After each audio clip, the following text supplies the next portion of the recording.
من قرأ القرآن على درب الدف والقديب يكفر قلت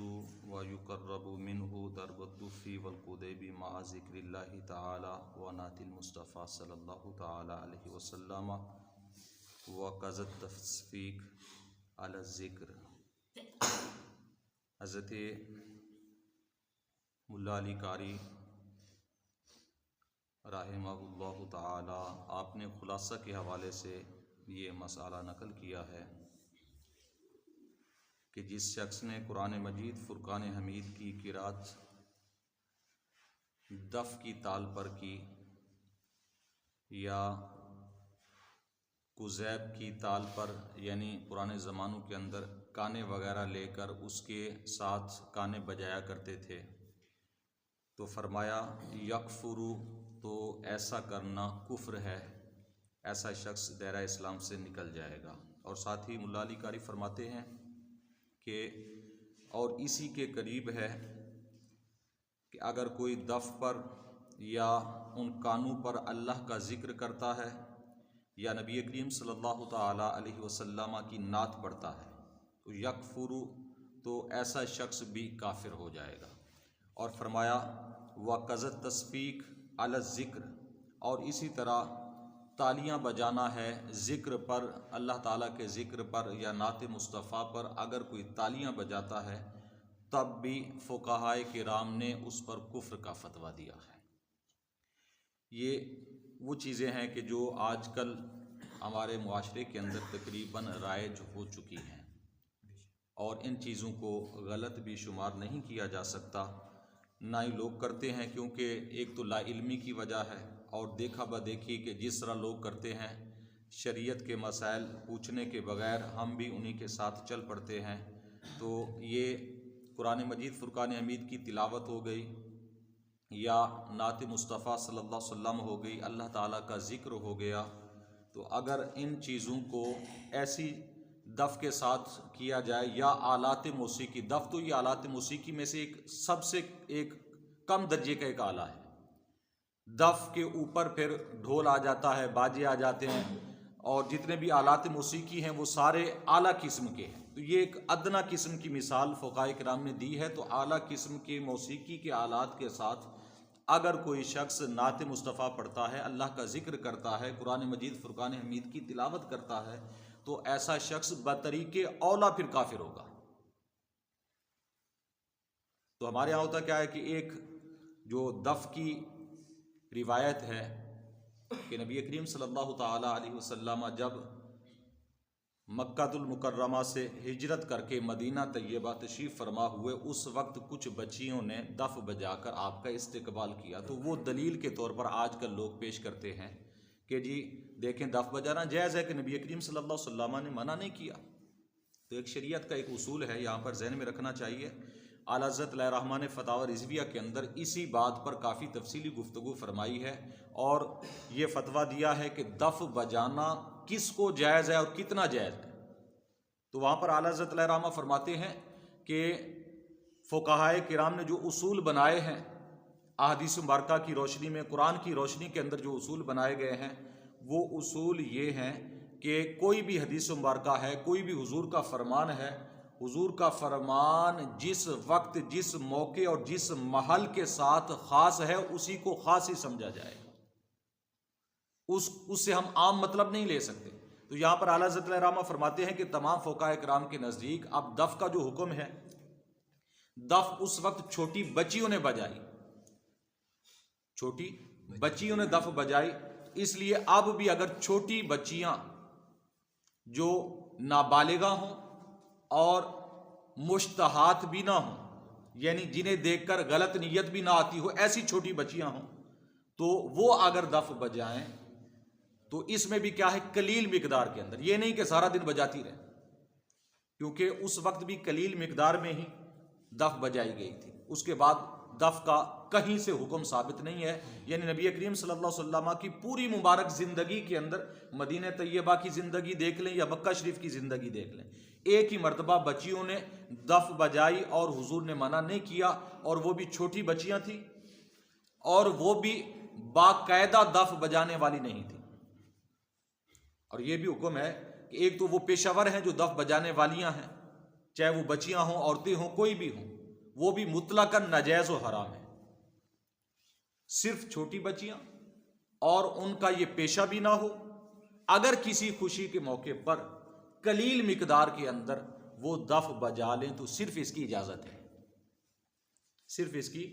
اجازت ہے، لیکن اس دف کے ساتھ نعت بھی نہیں پڑھی جائے گی، اس دف کے ساتھ قرات قرآن بھی نہیں کی جائے گی، اس دف کے ساتھ اللہ کا ذکر بھی نہیں کیا جائے گا، وہ خالی دف ہی ہوگی۔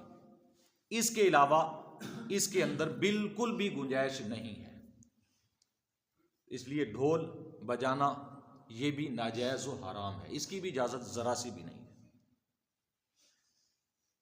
تو یہ اب فقہائے کرام کے فتاوی ہیں، اور آگے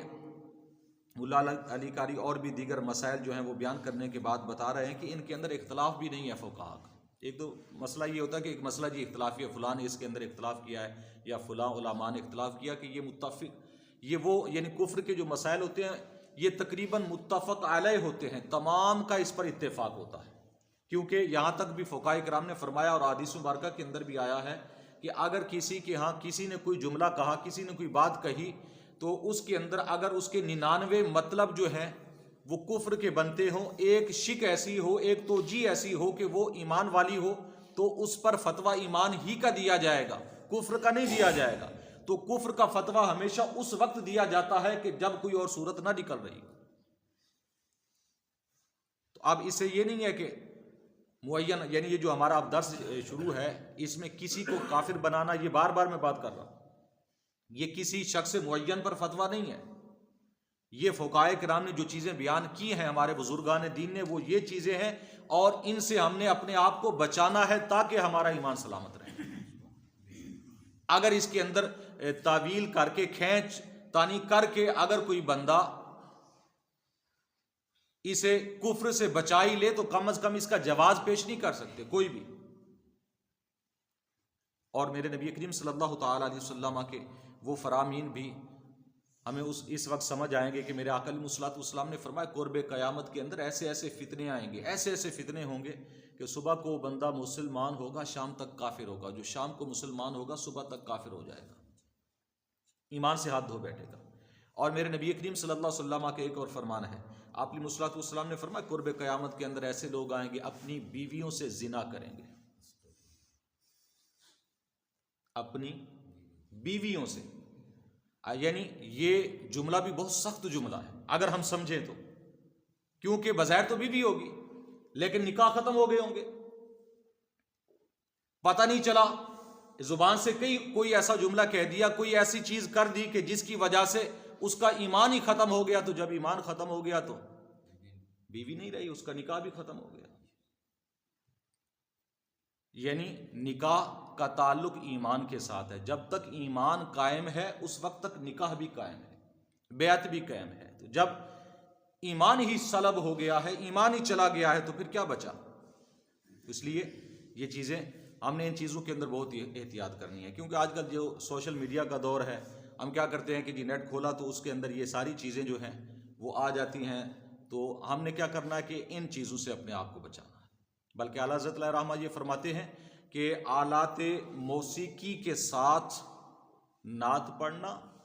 یہ تو متفق علیہ مسئلہ ہے، اور کسی گانے کی طرز پر، کسی گانے کے لہجے میں اگر نعت مصطفیٰ پڑھی جائے، قرآن پڑھا جائے، اللہ کا ذکر کیا جائے، تو یہ بھی کفر ہے۔ یعنی صرف گناہ نہیں ہے، کفر فرمایا ہے فقہا نے، اعلیٰ حضرت نے بھی۔ اب جو سنیوں کے تاجدار ہیں، اگر ہم میں سے کوئی ایسا مسئلہ بیان کرے تو آج تو فتویٰ یہی لگتا ہے سب سے پہلے کہ یہ جوابی ہو چکے ہیں، لیکن اعلیٰ حضرت علیہ رحمہ خود فرما رہے ہیں۔ آج اگر اس دور میں اگر اعلیٰ حضرت ہوتے بھی نہ، تو آج کے لوگ جو ہمارے ہیں نا، ہماری عوام جو سیدھے سادھے بھولے بالے، تو وہ اعلیٰ حضرت پر بھی وابی ہونے کا فتویٰ لگا دیتے ہیں۔ تو گانے کی طرز پر بھی کوئی بھی نعت ہے، کوئی بھی اللہ کا ذکر ہے، یہ نہیں پڑھنا، کیونکہ اس کے اندر اس کی توہین ہے، ادب نہیں ہے۔ اور اسی کے ساتھ ہمارے تمام بزرگان دین نے یہ بھی بلکہ بریلی شریف سے بھی یہ فتویٰ آیا تھا، اعلیٰ حضرت کے پوتے ہیں مفتی اختر رضا خان علیہ رحمہ، ان کی طرف سے یہ فتویٰ کافی عرصے پہلے آ گیا تھا کہ جب یہ سسٹم شروع ہوا تھا نا کہ نعت کے ساتھ جو ساتھ میں ذکر کیا جاتا تھا، تو بظاہر وہ کسی ٹائم ذکر کی آواز ہوتی تھی اور کبھی کبھار وہ ایک سمجھ لیں کہ جھنک بن جایا کرتی تھی، بلکہ دف کی طرح اس کی ایک تال بن جایا کرتی تھی۔ تو اس لیے تمام علماء نے موجودہ اور تمام فقہاء نے اس پر بھی کفر کا فتویٰ دیا تھا، بے ادبی کا، توہین کا، کہ اس میں اللہ کے ذکر کی توہین ہے۔ تو اس لیے تقریباً یہ سسٹم ابھی بہت کم ہو چکا ہے، لیکن ابھی بھی کچھ ایسے نعت خواں بیچ میں ہیں کہ وہ ساتھ میں ذکر والے کو بٹھا دیتے ہیں۔ اگر ایسی نعت ہے تو ایسی نعت سننے کا کوئی فائدہ نہیں ہے، ایسے نعت خواں کو بلانے کا کوئی فائدہ نہیں ہے کہ اس کے اندر ایمان ہی خطرے میں پڑ جاتا ہے۔ تو جب اللہ تعالیٰ کے نام کی، اللہ کے ذکر کی جہاں پر توہین ہو رہی ہو، یا ایسے آلات کے ساتھ بجائے جا رہے ہوں جو آلات جو ہیں پیشہ وارانہ ہیں، گلوکاروں کے لیے، گانے باجے والوں کے لیے، یا جو یہ سمجھ لیں کہ دنیا کے جو غلیظ ترین لوگ ہیں ان کے اقسام کے یہ چیزیں ہیں، تو ایسی چیزوں کے ساتھ قرآن، نعت، اللہ کا ذکر یہ جائز نہیں ہے بالکل ہی۔ ان سے اپنے آپ کو بچانا ہے تو ہمارے ایمان سلامت ہوں گے، وگرنہ اچھا اکثر کیا ہوتا ہے کہ ہمارے ہاں دکانوں پر جائیں صبح صبح، جی قوالی لگا دی ہے، جی برکت ہو رہی ہے۔ اب اس چیز کو ذہن میں رکھیں تو قوالی کا بھی جو شرعی حکم ہے نا وہ جواز کا نہیں ہے، اور بہت کچھ اس کے اندر الٹے سیدھے الفاظ بھی کہے جا رہے ہوتے ہیں، تو یعنی ان کے اندر جو اشعار پڑے جا رہے ہیں تو وہ تو بعد کی بات ہے۔ سب سے پہلے اگر دیکھا جائے جتنے بھی اس کے اندر آلات موسیقی بج رہے ہوتے ہیں ان کی ذرا برابر بھی اجازت نہیں ہے۔ انشاءاللہ یہ ہم بعد میں احادیث مبارکہ حضور نبی کریم صلی اللہ علیہ وسلم کے فرامین اس بارے میں پڑھیں گے کہ نبی کریم صلی اللہ علیہ وسلم فرماتے ہیں کہ مجھے دنیا کے اندر اللہ تعالیٰ نے بھیجا ہی اس لیے ہے کہ میں آلات موسیقی کو توڑ دوں، ختم کر دوں، مجھے تو اللہ نے بھیجا ہی دنیا کے اندر اس لیے ہے۔ تو جو متفقہ مسائل ہوتے ہیں اس کے اندر نجات ہوتی ہے، ان پر عمل کرنا ضروری ہوتا ہے۔ اگر ان چیزوں سے بندہ ہٹ جائے تو پھر اپنا ایمان ڈھونڈے کہ ایمان کہاں ہے۔ یہ ایمان کا مسئلہ ہے، یہ صرف جائز یا ناجائز کا مسئلہ نہیں ہے کہ اگر ایمان ختم ہو گیا تو بندہ کسی کھاتے کا نہیں ہے، نہ اس کی دنیا سیدھی ہے نہ اس کی آخرت سیدھی ہے۔ تو پھر وہی کچھ ہوگا کہ جیسا کہ قرآن مجید فرقان حمید کی آیت کریمہ کل ہم نے پڑھی تھی، اللہ تعالیٰ فرماتا ہے کہ لا تعتذروا، کہ آپ بہانے نہ بناؤ، قد کفرتم، تم کافر ہو چکے ہو۔ ایمان کے بعد اگرچہ تمہارا ایمان تھا لیکن اس کام کی وجہ سے، اس بے ادبی کی وجہ سے، اس توہین کی وجہ سے کہ تم اپنا ایمان گنوا بیٹھے ہو۔ تو ایمان کی فکر کرنی ہے۔ یہ پرفتن زمانہ ہے، جس زمانے کے اندر ہم جی رہے ہیں، اس زمانے کے اندر ہمارے نبی کریم صلی اللہ علیہ وسلم نے 1400 سال پہلے ساری چیزیں بیان فرما دی۔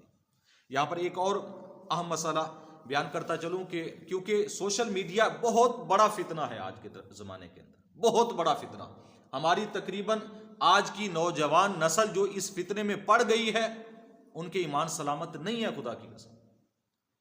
اگر کسی نے سوشل میڈیا پر، یہ آگے مسائل مزید آئیں گے، کہ کسی گندی چیز کو، کسی بھی غلط چیز کو، اگرچہ وہ نعت ہے لیکن دف کے ساتھ ہے، ڈھول باجے کے ساتھ ہے، آلات موسیقی کے ساتھ ہے، گانے کی طرز پر ہے، اسے جائز سمجھتا ہے، اچھا سمجھتا ہے، دائرہ اسلام سے نکل جائے۔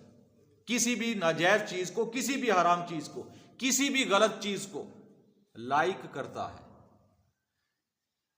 آپ دیکھیں فیس بک کا یہ کوئی بھی چیز ہے، جتنے بھی لوگوں نے لائک کی ہوتی ہیں چیزیں وہ ساری سامنے آ جاتی ہیں۔ کئی مرتبہ میں دیکھ کر حیران ہوتا ہوں کہ ایسے ایسے سمجھدار لوگ جنہیں ہم جانتے بھی ہیں کہ انہوں نے ایسی ایسی گندی چیزیں انہوں نے لائک کی ہوتی ہیں کہ یار یہ شخص بھی یہ گندی چیزیں دیکھ کر لائک کرتا ہے۔ اب اسی سوشل میڈیا پر اگر کوئی اچھی چیز آ گئی تو ہم اسے لائک کرنے کے لیے تیار نہیں۔ تو یہ مسئلہ، یہ سمجھیے ریکارڈنگ بھی ہو رہی ہے کہ یہ ویسے میں نہیں کر رہا۔ اللہ کا کرم ہے کہ آپ کے اس علاقے کے اندر کوئی بھی ایسا شخص نہیں ہے جو فتویٰ لکھ کر مہر لگا کے دے، لیکن یہ فقیر مہر لگا کے دیتا، لکھ کر دیتا ہے۔ میں ایسے بات نہیں کر رہا۔ آج کے اس پرفتن زمانے کے اندر کوئی بھی اگر گندی چیز، کوئی گندی ویڈیو دیکھنے کے بعد، کوئی گندی پوسٹ دیکھنے کے بعد جو حرام ہے، جو ناجائز ہے، جس کا دیکھنا، جیسا کہ گانا ہے، ڈرامے ہیں، یہ ساری چیزیں، فلمیں وغیرہ ہیں، یہ ساری چیزیں اگر ان کو کوئی لائک کرتا ہے تو وہ اپنے ایمان کی خیر منائے۔ صرف دیکھنا گناہ ہے، صرف دیکھنا گناہ ہے، اسے لائک کرنا، اسے پسند کرنا، اسے اچھا سمجھنا، یہ کفر ہے۔ اللہ تعالیٰ کی بارگاہ میں دعا ہے نبی کریم صلی اللہ علیہ وسلم کے وسیلہ سے ہم سب کو دین کی صحیح سمجھ عطا فرمائے۔ نبی کریم صلی اللہ تعالیٰ